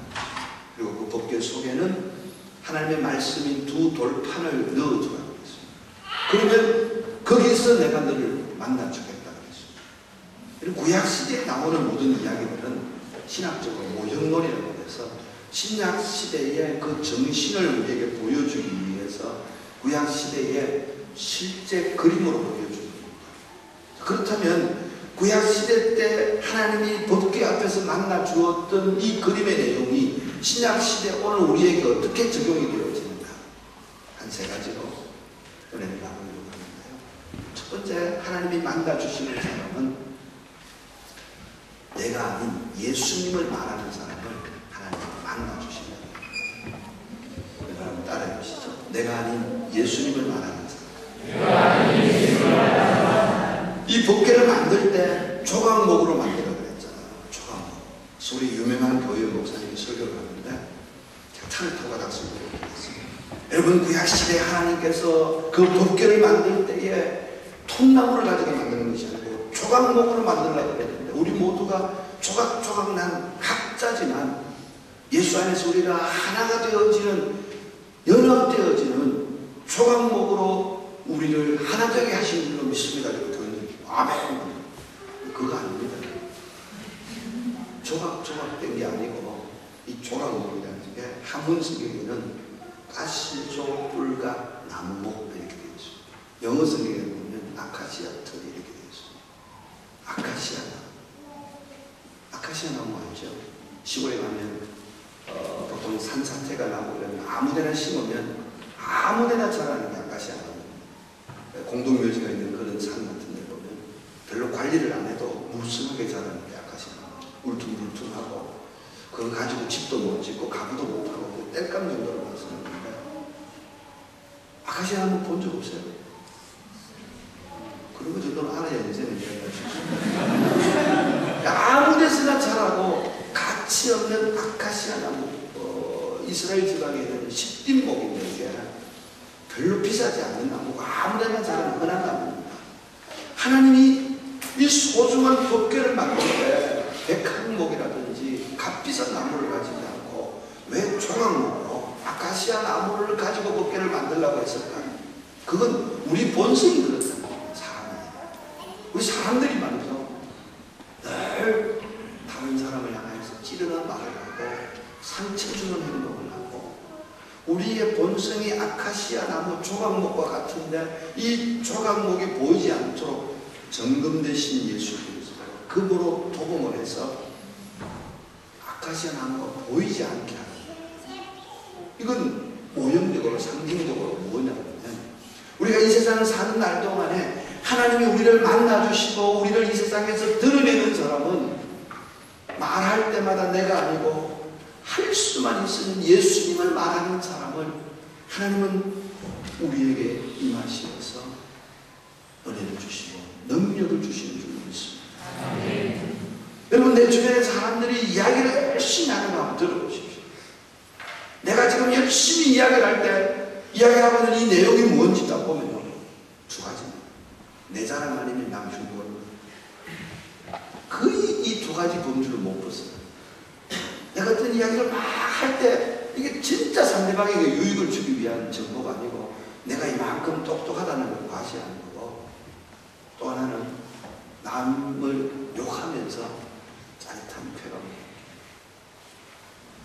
하나님이 우리 시대에 만나주시는 사람은 부족하지만 내 말 속에 내가 아는 예수님을 자랑하고 싶어하는 사람, 그 사람을 오늘 또 만나주시고 그 사람에게 은혜를 주시고 그 사람에게 능력을 더하여 주시는 줄 믿으시고 아카시아 본성과 같은 내가 아닌 예수가 보여짐으로 말미암아서 이 버스 땅에 나로 인해서 예수님을 믿게 되어지는 하나님의 능력이 임하고 하나님이 만나주시는 우리 모두가 되시기를 주님의 이름으로 축원합니다. 두 번째로 하나님이 만나주시는 사람은 어떤 사람입니까? 말이 아닌 몸으로 수고하는 사람을 하나님이 만나주시죠. 여러분 다 아시죠? 말이 아닌 몸으로 수고하는 사람. 이 법궤를 만들 때 조각목 아카시아 나무로 만들어서 그물 도금을 해서 보이지 않게 하고 이것을 운반할 때는 내 모서리에 고리를 만들어서 고리에 막대를 꿰어서 그것을 어깨에 메고 운반하라고 했죠. 왜 어깨에 메고 운반하라고 했을까? 역사가 흐르면서 나중에 사울왕 시대에 법궤를 빼앗기죠. 다윗이 왕이 되면서 빼앗겨버린 법궤를 가지고 옵니다. 그때에 한 번도 실어보지 않은 깨끗한 수레에다가 법궤를 실어서 이스라엘 땅으로 되돌아오게 됩니다. 그런데 나곤이라고 하는 타작마당을 지나면서 비포장 도로에 법궤를 실은 수레가 오다가 법궤가 막 흔들려서 넘어질 것 같아서 어떤 사람이 뛰어가서 법궤를 붙잡다가 그 자리에서 즉사하게 되죠. 그 사람 이름이 뭡니까? 그렇죠. 우스라는 사람이 법궤를 붙잡다가 그 자리에서 죽게 됩니다. 자, 여기서 한번 생각해 보세요. 그 소중한 하나님의 법궤가 땅바닥에 떨어질 것 같아서 붙잡았는데 그 사람을 칭찬해 줘야 될 텐데 하나님 왜 그 사람을 죽게 했을까? 성경은 이는 내 방법이 아닙니다. 하나님은 법궤를 만들어서 법궤를 옮길 때는 반드시 어깨에 메고 운반하는 거죠. 무슨 이야기냐면 하나님의 일을 말로만 해서 되는 게 아니다. 말로는요 내가 얼마든지 선한 사람이 될 수 있죠. 아니 마음으로도 내가 저 아프리카 땅에 선교사로도 가고 마음으로는 내가 있는 것 다 팔아서 하나님의 영광을 위해서 할 수 있죠. 중요한 것은 내 몸으로 수고하느냐. 하나님은 땀 흘려서 몸으로 수고하는 자에게 은혜를 주시고 그 사람이 더 큰 일을 할 수 있도록 능력을 더하여 주시는 줄로 믿습니다. 저는 목회를 하면서 두 번 교회를 크게 건축을 하는 경험이 있습니다. 지금 있는 우리 교회도 건축을 하는데 100억 이상 들었습니다. 안 놀라시네. 얼마나 큰 일이었는지 모릅니다. 지금 이제 빚도 다 갚았어요. 한 3년 만에. 보통 이제 목사님들 대상으로 제가 이렇게 강의를 하면 이런 얘기를 하면 깜짝 놀래요, 목사님이. 왜냐하면 여러분 교회도 이제 막 부흥을 했지만 지금 제가 우리 교회를 담임하면서 처음 제가 갔을 때 주석교회는 279명이었거든요. 근데 지금 우리 부목사님하고 해서 한 120명 떼어주고 분립을 시켜주고도 주일날에 한 1,500명 모이거든요. 이런 얘기를 하면 이제 교인들이 목사님들 같은 와 요즘 이제 교회가 다 마이너스 성장이니까 우리 교인들이 한 270명에서 한 1,500명 정도 모이고요. 교회 교장 건축도 하고 싶어서 한 게 아니고 막 앉을 자리가 없어서 했는데 한 100억 이상 들었습니다. 와 그래야 이제 이게 또 강사가 힘이 나거든요. 여러분 제가 그런 이야기 하는데도 그거 가지고 뭐 다시 한번 해볼까요? 하나님 은혜로 우리 한 270명 모이는 교회가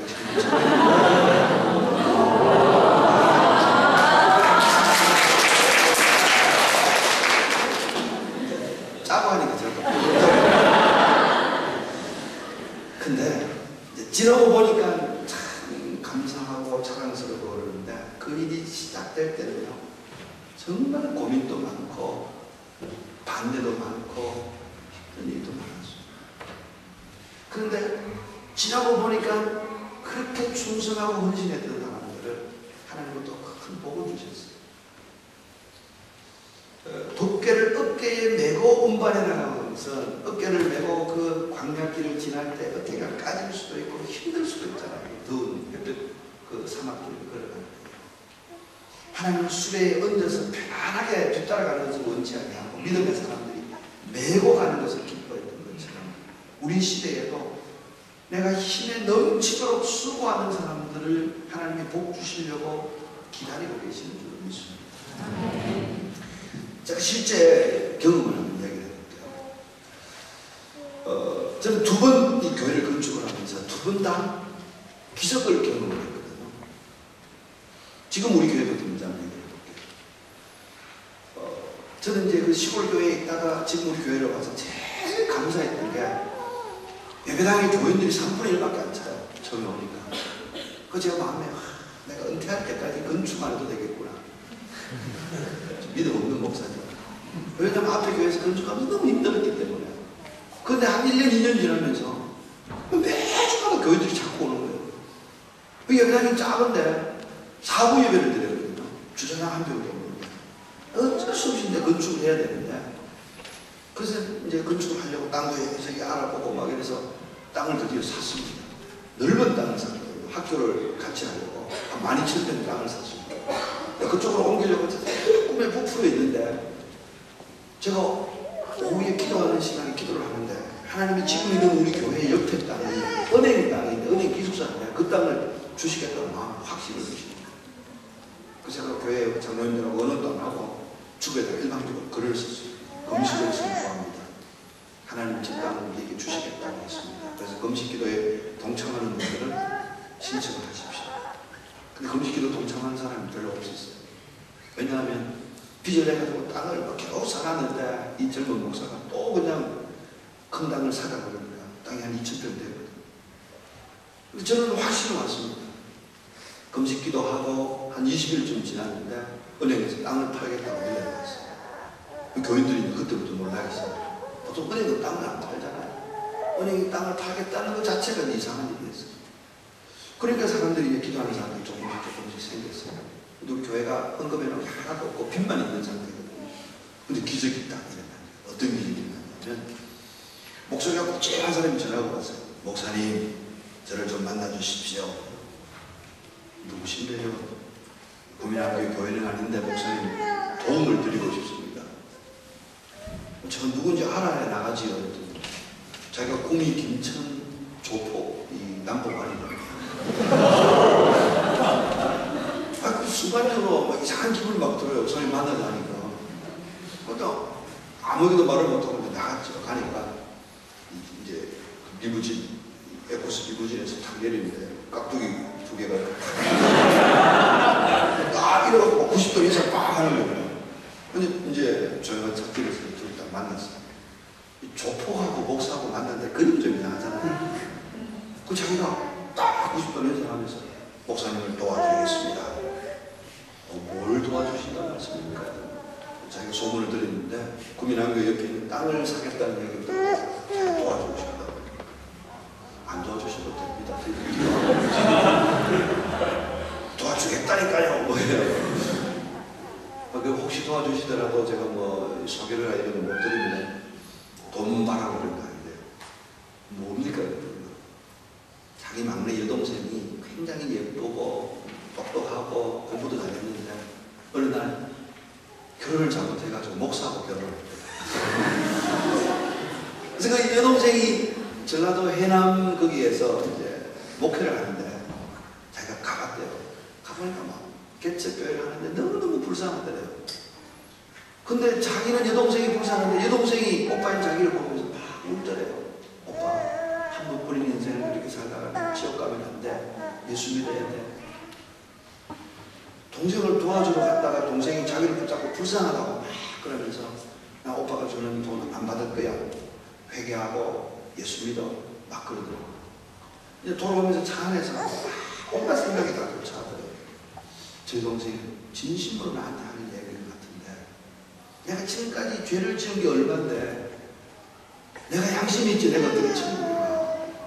그러면서 자기 마음에 결심을 가졌대요. 나는 지금 예수 믿어도 천국 갈 사람은 안 되지만 그래도 내 동생이 간절하게 부탁하는 것처럼 교회가 원하는 일을 내가 좀 도와주면 지옥에서는 그래도 좀 괜찮은 자리 갈 수 있다. 이런 마음이 딱 생겼다. 어쨌든 자기 마음이니까. 그런 생각을 늘 하고 있었던 차에 교회가 옆에 땅을 산다는 이야기를 딱 듣고 자기가 도와주고 싶은 마음이 생겼다. 그래서 이제 헤어졌습니다. 헤어졌는데 한 달쯤 지나서 전화가 왔어요. 목사님, 그 땅 사겠다는 사람이 안 나타나지요? 예, 뭐 그런 것 같습니다. 우리는 은행에 신청해놨는데 은행에서 답이 없습니다. 아마 안 나타날 겁니다. 땅 살려고 하는 사람이 있어서 내가 아그들 보내서 해결해가지고 제가 이 이야기를 아무리도 못했어요. 장모님이도 못하고 부모자님에게도 못하고. 그리고 또 한 3개월이 지났는데 또 전화가 왔어요. 목사님, 대구에 어떤 부자가 그 땅을 사서 이렇게 복합 빌딩을 세우려고 하는데 이 가까운 사람이라서 아그들 보내서 안 되고 내가 직접 가서 처리를 했습니다. 당분간은 안 나타날 겁니다. 저는 이제 그런 어떤 지하 세계가 있구나 그렇게 처음 알았어요. 진짜 이게 몇 개월 동안 땅 살 사람이 우리밖에 없었거든요. 그러니까 은행 지점장이 저를 만나니까 목사님 땅을 팔려고 내놨는데 도저히 안 되겠습니다. 그러니까 왜요? 은행에서 1대1로 이렇게 수의 계약을 하면 감사가 걸린대요. 그래서 할 수 없이 이거를 서울 본사로, 외환은행 본사로 넘깁니다.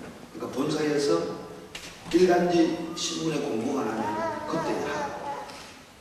진짜로 12월 3일인가 전국 일간지에 공고가 나왔어요. 땅값이 그때 당시에 29억 이상 최고 금액을 쓰는 사람에게 주겠다고.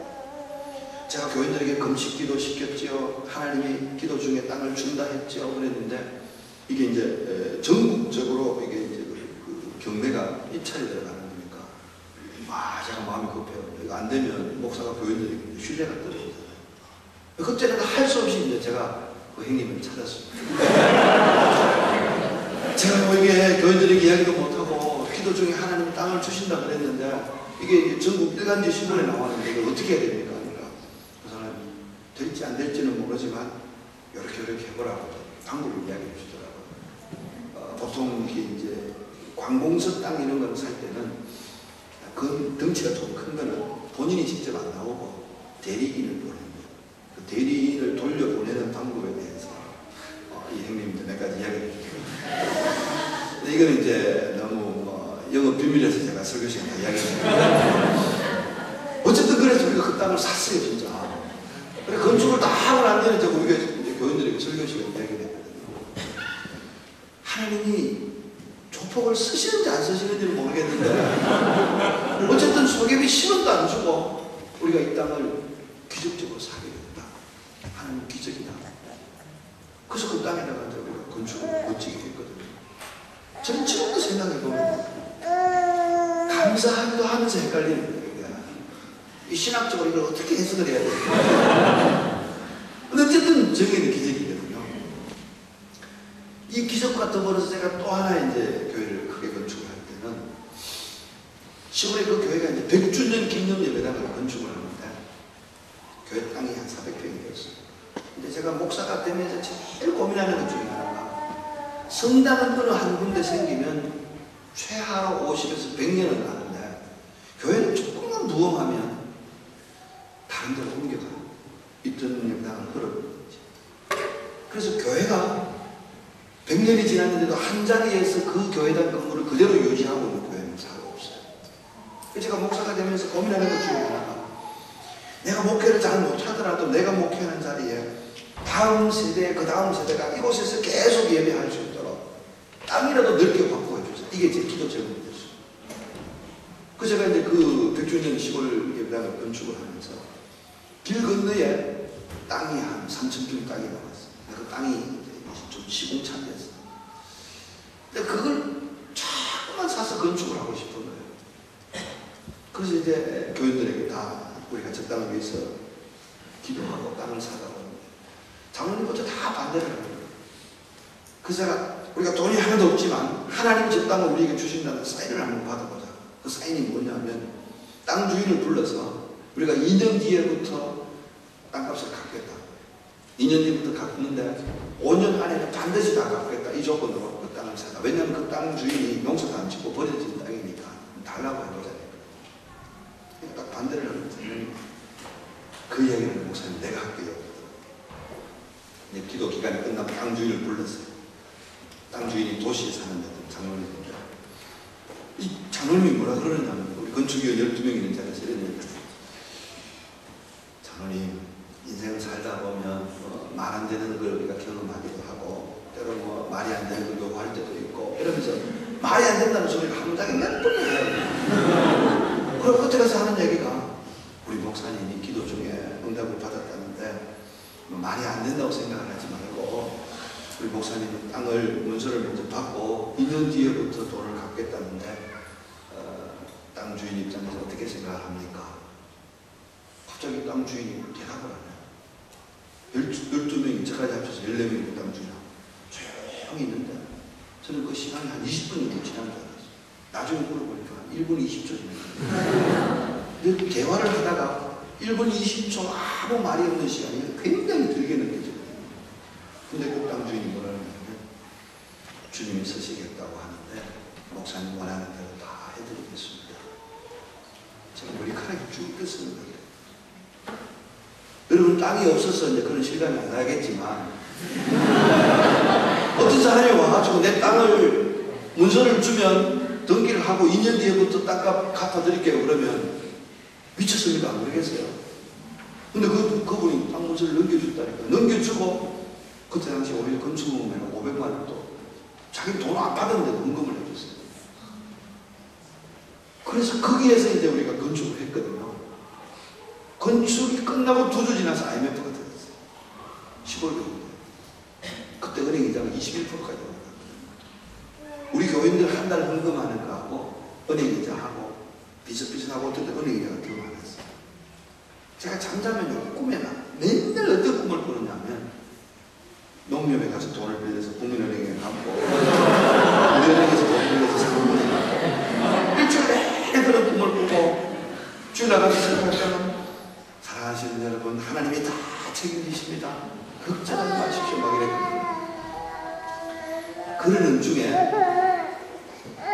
제가 서울에 목사님들 대상으로 어떤 공부를 하는 자리에 갔는데 제 옆에 있는 목사님이 쉬는 시간에 목사님 우리 교회에 기적이 일어났습니다. 우리가 이렇게 건축을 했는데 교회 옆에 좋은 집을 가진 분이 집을 팔아가 헌금을 다 했습니다. 그리고 이분이 조금 남은 돈을 가지고 달동네 마당이 넓은 집으로 이사를 갔는데 입장 예배 지나고 그러니까 이제 그 헌금을 하고 한 2년쯤 지나가지고 그 마당 있는 넓은 마당 옆으로 도로가 나면서 이분이 부자가 돼가지고 교회 옆에 더 좋은 집으로 이사를 갔습니다. 우리가 막 빚이 많아서 밤마다 은행에 가는 꿈을 꾸는데 제가 그 이야기를 너무 신나가지고 목사님 다시 한번 천천히 설명해보세요. 그리고 주일날 교회 와서 막 제가 설교 시간에 그걸 자신있게 이제 설교를 했거든요. 은혜 받을 줄 알았는데 교회들이 한 사람도 은혜를 안 받아요. 교회들은 보통 이제 헌금 설교하면 보통 은혜를 안 받잖아요. 저는 마음이 급하니까 그랬는데 그날 점심시간에 우리 교회에서 제일 부자인 은행에 한 10억을 저금해놓고 있는 장로님이 식사하다가 저보고 목사님 우리 동네가 뭐 재개발이 될 가능성이 있겠습니까? 장로님 10억이 무슨 재개발이 됩니까? 목사님 그렇게 생각하지요? 또 한참 식사하다가 목사님 혹시 우리 동네에 뭐 새로 길이만 쌓아서 나겠습니까? 그때서야 이제 제가 아까 설교 시간에 했던 거 11일 그런 거가 있어서 장로님 그런데요 제가 그 설교 시간에 했던 거 지어낸 얘기가 아니고 사실을 이야기했습니다. 아 그래요 사실 뭐 사실이야 맞지만 뭐 사실이 전국적으로 다는 안 맞겠지요. 그날 밤에 제일 젊은 장로님이 전화가 왔어요. 목사님 기죽지 마세요. 왜요? 내가 기도하고 있습니다. 그리고 이제 전화를 끊었어요. 며칠 지나서 이 장로님이 봉투를 탁 들고 왔어요. 이 장로님이 어떤 분이냐면 서울에 살다가 김용기 장로님의 개척 정신 특강을 듣고 좋은 직장을 버리고 시골에 와서 맨손으로 땅을 일구어가지고 당감 과수원을 하는 거거든요. 자기 집이 스레트 지붕에 살고 시골에서 유일하게 연탄불을 떼는 집에 살아요. 방바닥도 자기가 미장을 해서 울퉁불퉁한 집에 살아요. 근데 이 장로님이 개척교회나 선교사님이 도와달라고 하면 다 도와줍니다. 자기 집에 오면 돈을 안 받을 것 같아서 일부러 길거리에 나와서 돈을 줄 정도로 그렇게 착한 분이에요. 그런 집에 사는 분인데 이분이 집을 팔아가지고 봉투처럼 들고 제가 하나님을 믿기 때문에 목사님이 거짓이 아닌 실제를 설교를 했기 때문에 그 실제대로 사는 사람들에 대한 내가 정인이 되고 싶어서 헌금을 가져왔습니다. 이게 적은 데에 있는 사람들이 적은 배와도 감동인데 스레트 지붕에 바닥 울퉁불퉁한 연탄불을 떼고 사는 그 장로님이 헌금을 가져온 거예요. 근데 그 집이 어떤 집이냐 하면 우리 교회를 건축을 하면서 건축업자에게 제가 부탁을 해가지고 그 장로님 집에 연탄 보일러를 빼고 기름 보일러를 하나 넣어드렸거든요. 장로님이 하루 종일 과수원에서 일하다가 집에 오면 기름 보일러 스위치만 넣으면 방바닥에 따뜻해지도록 해줬기 때문에 목사님이 천당에 따라오는 것 같고요. 막 너무 좋습니다. 그렇게 감사했던 건데 그 집을 팔아버립니다. 그래서 그 봉투를 넣고 장로님 손을 얹고 제 손을 얹고 제가 기도를 했거든요. 그때 당시에 지금 벌써 한 20년 정도 지났네. 6,600만 원 헌금을 가져갔는데 제가 기도를 했는데 눈물이 쏟아지는데 수도꼭지를 틀어놓은 것 같아요. 제가 그날 두 가지 경험을 했어요. 사람의 눈에 눈물이 이렇게 많이 나올 수 있구나 하는 것과 눈물이 이렇게 뜨겁다는 것을 내가 그렇게 알았어요. 눈물이 뚝 떨어지는데 한 뜨거운 그 목욕탕에 열탕에 들어간 물보다 더 뜨거울 정도로 손이 막 타는 것처럼 물이 쏟아지더라고요. 저도 울고 장로님도 울고 얼마나 기도했는지. 그리고는 한 1년이 지났어요. 교회가 이제 입당 예배도 다 드렸어요. 그 장로님이 다시 저를 찾아왔어요. 목사님, 하나님이 살아계십니다. 하나님 살아계시지요, 장로님. 제가 작년에 목사님 설교 듣고 우리 집 팔아서 헌금했잖아요. 그리고 우리 집이 과수원 안에서 대충해서 살고 있었잖아요. 예, 장로님, 제가 늘 감사하고 죄송하지요. 그런데 어떤 일이 있었느냐 하면요. 주일학교 때 자기를 가르쳐준 여전도사님이 있는데 이 여전도사님이 그때 가르쳤던 학생들이 다 장로님이 되어서 다 잘 사는데 이 장로님만 시골에서 못 사는 걸 보고 부르더래요. 80이 넘은 여전도사님이 불러서 내가 가르친 사람들이 다 잘 살고 선교도 많이 하고 멋진데 너는 장로가 돼서 왜 그렇게 못 사냐고 그래요. 사실은 그분이 뭐 과수원이 있으니까 못 사. 재산이 없는 건 아닌데 그러면서 전도사님이 평생 이제 혼자 독신으로 살았어요. 그리고 늘 이 전도사님 어려운 줄 알고 이제 그 장로님들이 생활을 보태주고 그랬는데 이 전도사님 자기 부모에게 물려받은 재산이 있었대요. 아무도 모르는 재산. 내가 나이가 80이 되면서 어느 날 죽으면 천국 가면 이 재산이 국고로 들어간다 하더라. 친척이 아무도 없기 때문에. 그래서 내가 이거 얘한테 주려고 등기를 넣겠다. 그 등기 문서를 들고 그래서 이 장로님이 치료를 받았다는 게 감사한 게 아니고 하나님이 내 중심을 받아주셨다는 것에 대해서 감사해서 나오다가 법무사에 가서 물어봤대요. 이게 시세가 얼마나 되는가. 그러니까 그때 시세로 1억 4천만 원 된다고. 작년에 6억 6천만 원 그러니까 제가 그때는 어깨를 이렇게 허거하면서 기도를 했어요. 기도를 하고 조금 더 몇 개월 더 지났다가 전사님 자기 통장에 있는 현찰까지도 이 장로님이 다 줬어요. 그래서 그 동네에 제가 설계를 해서 2층으로 90평짜리 집을 벽난로까지 넣고 멋지게 지었거든요. 장로님이 집을 멋지게 지어야 될 이유가 우리 교인들도 알고 동네 사람들이 아는 게 건축한다고 집 다 팔아서 넣어서 그냥 창고처럼 해서 사는 장로님이 하나님이 복을 주셔가지고 이 동네에서 제일 집을 잘 지었다는 걸 보여줘요. 그래서 그분이 그렇게 살고 있고 그 어려운 가운데 아들이 열심히 공부를 해서 지금 미국에서 의사로 있거든요. 근데 그 의사인 아들도 이제 저하고 통화를 하는데 얼마나 신앙이 좋은지. 제가 그분을 볼 때마다 느끼는 게 뭐냐 하면 우리가 말로 마음으로는 얼마든지 하는데 여러분 혹시나 오해하지 마셔야 될 것은 제가 여러분 헌금하라고 하는 얘기 절대 아닙니다. 우리의 인생의 결정적인 순간에 내가 몸으로 헌신해야 될 때에 하나님의 살아계심을 믿고 하나님이 원하시면 헌신하면 하나님은 우리를 버리지 않는다. 그때 저는 그 생생한 두 가지 경험을 했는 게 그 장로님에게 하나님이 얼마나 큰 복을 주셨느냐. 그 멋진 집을 지은 것과 동시에 이 장로님 과수원이 한 2만 평 되는데 2만 평 옆에 땅이 한 4,000평이 있었어요. 부산에 부자가 여기저기 땅을 샀는데 그 4,000평이라는 땅이 참 신기하게 우리 장로님 과수원 옆에 땅을 샀는데 그 사람이 사는 땅에서 다른 쪽으로 길이 있었는데 길을 못 만든 거예요. 이게 4,000평 되는 이 부산에 사는 사람이 가끔씩 와서 장로님 과수원에 농사 짓는 걸 보고 이렇게 저렇게 이야기를 하다가 이 땅 주인이 나이도 많아졌어요. 이 장로님이 워낙 성실하게 살고 동네 사람들에게도 인정을 받고 그런 모습을 보면서 이 땅 주인이요 15년 전에 자기가 샀는 땅값으로 4,000평 되는 땅을 그냥 넘겨주거든요.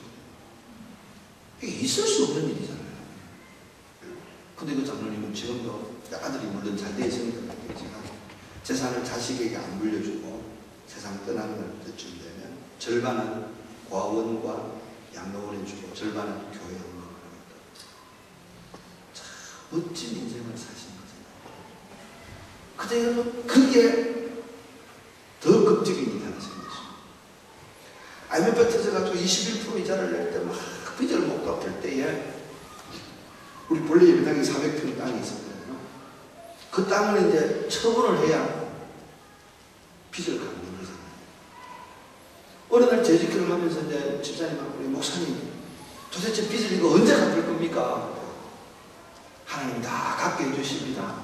기다려 보십시오. 정 안 되면 하나님 우리 구예배당 땅을 팔아서라도 빚을 갚게 해줄 겁니다.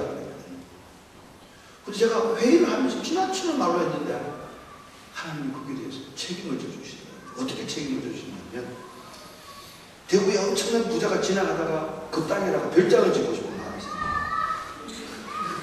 거기가 뭐 산세가 좋고 물이 있고 그런 것도 아니고 그냥 시골 논옆이거든요. 제가 한국에서 이 설교를 하면서 나중에 목사님 말을 못 믿어서 가보는 사람이 꼭 있어요.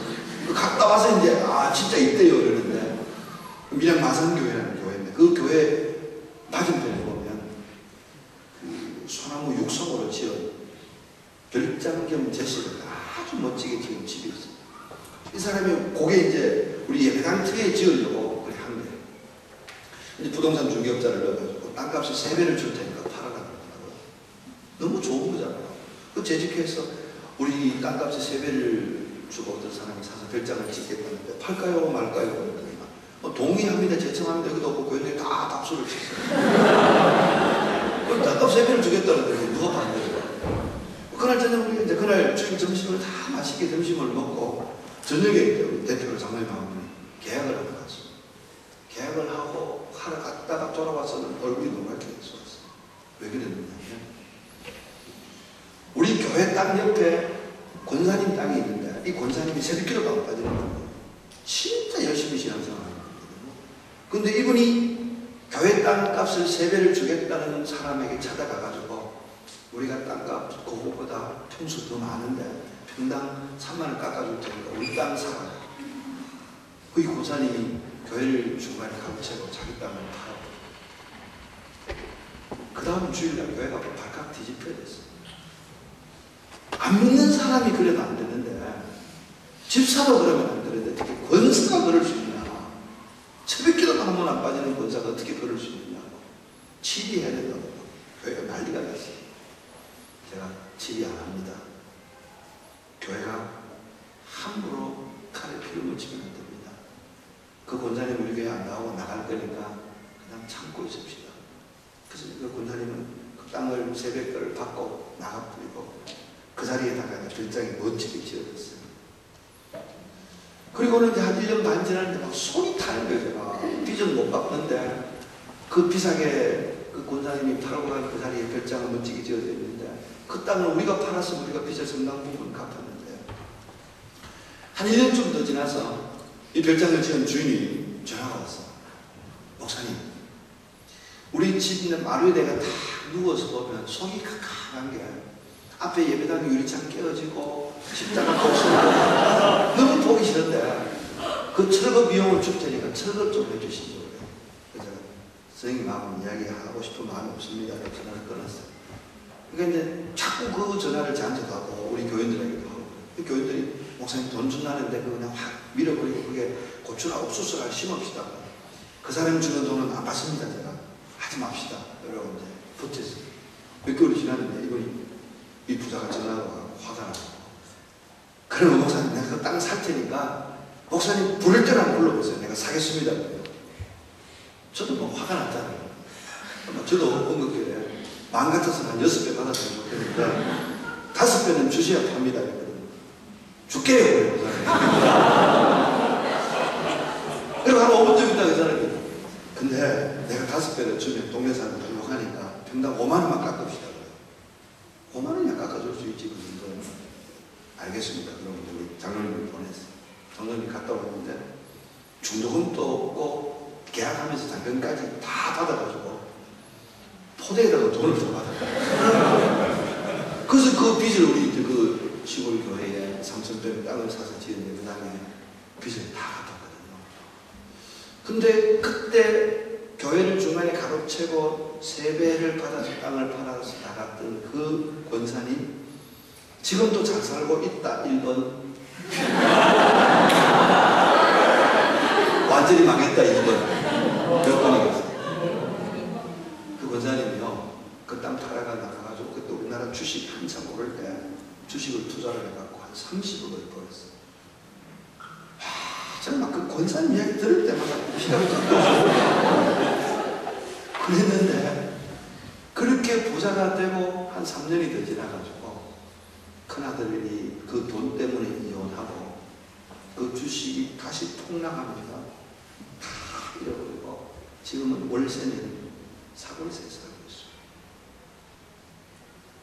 이야기가 조금 길었지만 생각해 보십시오. 우리의 인생의 믿음으로 살아야 할 날에 내가 몸으로 헌신했던 사람들은 하나님 그 자녀에게까지 복을 주시고, 헌신해야 될 순간에 나의 유익을 가로챈 사람들은 하나님이 그 자녀들까지도 복을 주시고, 우리가 어떤 결정적인 순간이 왔을 때 이것이 나에게 복이 되느냐 진노가 되느냐 하는 것은 우리의 고백이 아니고 우리의 삶으로 살아가는 이 모습 속에서 왜 법궤를 어깨에 메고 운반하라고 했을까? 수레에 얹어서 운반하면 안전하게 보관할 수 있고 떨어뜨리지 않을 수 있음에도 불구하고 하나님은 제사장의 어깨에 반드시 메고 운반하라고 했던 것을 오늘 또 믿음의 사람들의 그 수고와 땀과 희생과 눈물을 통하여서 하나님이 그 사람들에게 복 주시기를 기다리고 계신다는 것을 믿으시고, 내가 몸으로 수고함으로 하나님 우리의 생에 갚아주실 그날을 설레임으로 기다릴 수 있기를 주님의 이름으로 축원합니다. 시간이 좀 많이 지났기 때문에 하나님 마지막 3번째를 좀 짧게 마치겠습니다. 제가 이렇게 천천히 이야기하면 몇 시간 한다니까요. 내 생각이 아니고 말씀이 우리 속에 살아있는 사람은 여러분 잘 아시죠? 내 생각이 아닌 말씀이 있는 사람. 여러분 보십시오. 법궤를 조각목으로 만드는데 금으로 도금을 해서 조각목이 보이지 않게 하라.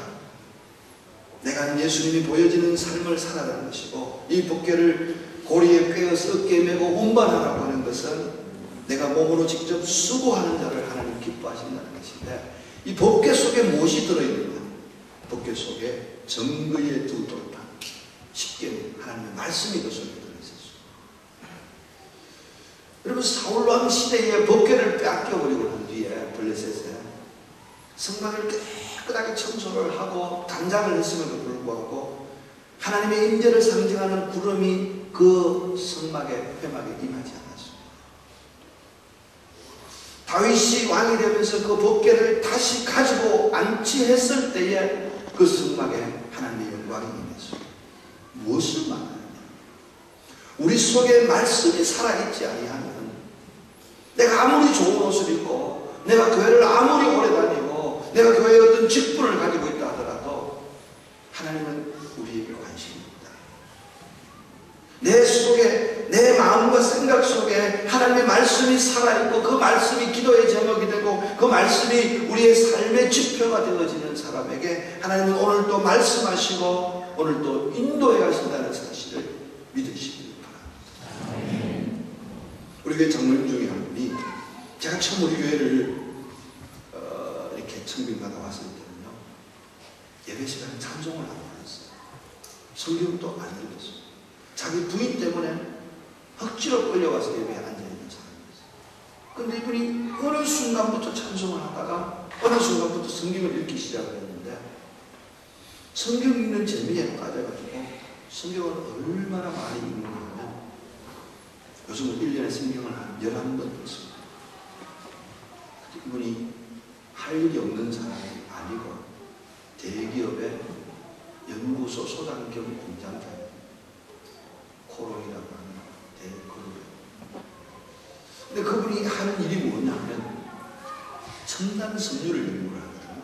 몇 년 전에 방탄 섬유를 개발해가지고 지금 최전방 우리나라 군인들이 입는 군복이 총을 쏘면 총알이 군복을 못 뚫고 방탄 섬유를 개발하고 지금은 우리나라 정부에서 1000억의 연구비를 받아가지고 자동차 이 본네트가 쇠가 아니고 얇은 섬유를 붙여가지고 섬유를 가지고 이 자동차 이 본네트를 만드는 그걸 지금 연구를 하고 있는데 상당 부분 연구가 진척이 되어 있습니다. 이게 그러면 최첨단을 연구하는 거잖아요. 그러면 굉장히 시간이 많이 들어가고 고민을 많이 해야 되는 일인데 이거는 시간만 나면 성경을 보는 거예요. 근데 뭐라고 이야기를 하는가 하면 중요한 연구가 있을 때 내가 성경을 며칠 동안 많이 읽고 나면 머릿속에 잡생각이 없어지고 그 연구에 대한 아이디어가 막 떠오르는데 이분 집에는 텔레비전이 없어요. 성경을 많이 읽어요. 회사에 1시간 일찍 출근하는 게 부하 직원이 오기 전에 성경을 읽어요. 하루에 최소한 한 5시간을 성경을 읽는다. 1년에 계산을 해보니까 11번 정도씩 읽으시죠. 하나님은 우리 시대에 누구에게 지혜를 주느냐, 누구를 만나 주시느냐. 말씀이 내 속에 살아있어야 되는데 요즘은 말씀이 없어요. 중고등부 수련회를 가가지고 제가 한번 물어봤어요. 아이들 보고 나는 나이가 들어서 그런지 요즘 유행가를 잘 모르겠더라.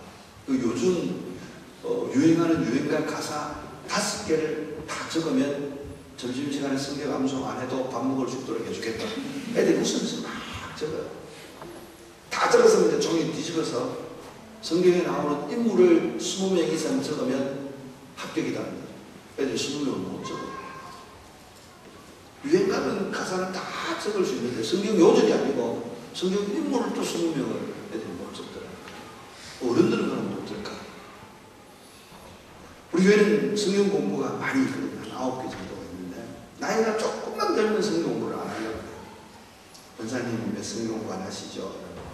목사님 내가 5년 전만 돼도 하겠는데 건망증이 얼마나 심한지 주어를 찾다가 못 찾았는데 한 2주 지나서 보니까 까만 비닐로 종이에 똘똘 말아서 내가 냉동고에 넣어놨어. 이 머리 가지고 내가 무슨 성경 공부를 합니까? 근데 진짜 그런 줄 알았어요. 근데 교회 로비에서 그 권사님이 어떤 다른 권사님하고 이야기를 하고 지나가다 들었는데 김 권사님 이 권사 몇 년이 알제 그 젊은 사람이 작년에 교회 김장할 때 나한테 어떻게 했는 줄 알아? 그때 눈꼬리가 위로 치켜뜨고 입술이 떨리면서 대드는데 내가 진짜 교회 안 나오고 싶더라. 작년에 김장 나올 때 했던 눈꼬리가 치켜 올라가고 입술이 팍 떨리면서 했던 이야기를 생생하게 전달합니다. 무슨 건망증이 있어? 사람이 관심이 있는 건 절대로 안 잊어버려요. 내가 하나님에 대해서 관심이 없으니까 성경이 안 읽어지는 거예요. 성경이 안 읽어지니까 내가 뭘 기도해야 될지 어떻게 살아야 될지 하나님이 오늘 우리에게 나에게 말씀하시는 음성이 뭔지 하나도 안 들린다니까요. 여러분의 얘기는 아니겠지만 여러분 성경을 얼마나 읽으시는지 얼마나 성경 공부에 진지한지 한번 생각해 보시고 텔레비전에 보면 이야기들이 재밌는 게 많이 나오잖아요. 제가 볼 때 텔레비전도 참 좋은 거 많아요. 어떤 시사 토론이라든지 다큐멘터리라든지 이런 특집이라든지 이런 거는 참 좋은데 두 가지만 없으면 텔레비전이 좋아요. 드라마하고 코미디하고. 근데 사람들은 그 두 가지만 보고 있어요. 드라마 50분 막 금방 지나잖아. 남편이 퇴근해서 들어와도 뭐 그냥 알아서 밥 챙겨 먹으라 그러고 막 입적 올리고 쳐다보다가 그 전부 다 거짓말인데 그거 보면서 얼마나 은혜를 받는지. 그러니까 교회를 아무리 다녀도 하나님이 나에게 뭐라고 말씀하시는 거에 대해서 안 들리거든요. 하나님은 오늘 또 우리에게 주야로 말씀을 묵상하는 자를 지켜 보호해 주신다. 말씀이 내 속에 살아있는 자에게 찾아와 주시고 그 말씀으로 우리를 인도하시고 그 말씀으로 우리의 기도에 응답하시는 하나님.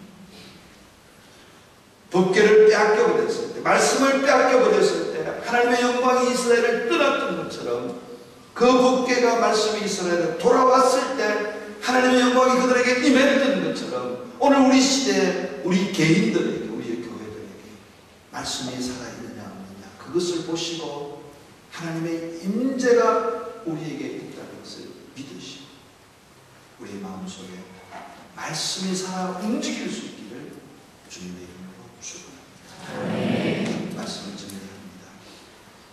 구약시대에 하나님께서 보여주셨던 이 모형적인 그림, 울퉁불퉁한 아카시아 나무가 아닌 정금을 보여주고 예수 그리스도를 나타내 보이라고 말씀하시고 수레에 실어서 그저 구경하듯이 따라가는 것이 아니고 내가 직접 하나님의 일을 어깨에 메고 운반하는 자를 기뻐하신다고 말씀하시고 그의 마음속에 내 생각이 아닌 하나님의 말씀으로 꽉 차 있는 자를 찾아와 주시면서 시대를 변화시킬 수 있는 능력으로 함께 하시는 그 하나님, 오늘도 살아계시면서 힘들고 어려운 세상을 살아가지만 이 말씀 앞에 순종하고 이 말씀대로 예수를 자랑하고 예수 그리스도의 일을 땀 흘려 일하고 하나님의 말씀이 우리 속에 살아있는 자에게 동일하게 찾아와 주시어서 세상을 부끄럽게 하고 세상에서 승리케 하시는 그 하나님이 나의 하나님, 우리의 하나님으로 고백할 수 있기를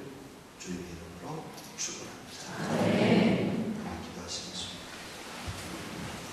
하나님 아버지, 사랑하는 주의 백성들로 더불어서 하나님 우리에게 말씀하시는 말씀의 은혜를 나누었습니다. 구약시대에 법궤 앞에 찾아와서 만나주셨던 그 하나님께서 오늘 신약시대를 살아가는 우리들에게 동일한 모형으로 아카시아와 같은 우리의 본성이 아닌 정금 대신 예수 그리스도를 자랑하는 자를 만나주시는 줄로 믿습니다. 하나님의 일을 다른 사람에게 맡기고 그저 구경하면서 따라가는 자가 아니라 그 일이 나의 일인 줄 알고 땀 흘려서 내 몸으로 수고하는 자에게 하나님께서 만배나 복을 갚아주시는 줄로 믿습니다. 오 하나님 아버지, 이 시대의 사람들이 똑똑하고 많은 정보를 가지고 살아가기에 하나님의 말씀을 무시하면서 살아가지만 오늘도 그 말씀을 두려워하고 그 말씀이 우리의 마음과 생각을 움직이기를 원하여서 아침 저녁으로 말씀을 우리의 마음에 새기는 자들에게 그 말씀을 통하여 찾아오시고 말씀하시고 인도하시는 하나님, 그 하나님이 우리 퍼스백양 장로교회에 속한 모든 성도들의 말씀이 되게 하시고 이 말씀으로 인하여서 하나님을 날마다 때마다 만나서 기뻐하고 인도받는 주의 백성들 되게 해 주시옵소서. 감사하오며 예수님의 이름으로 기도드리옵나이다.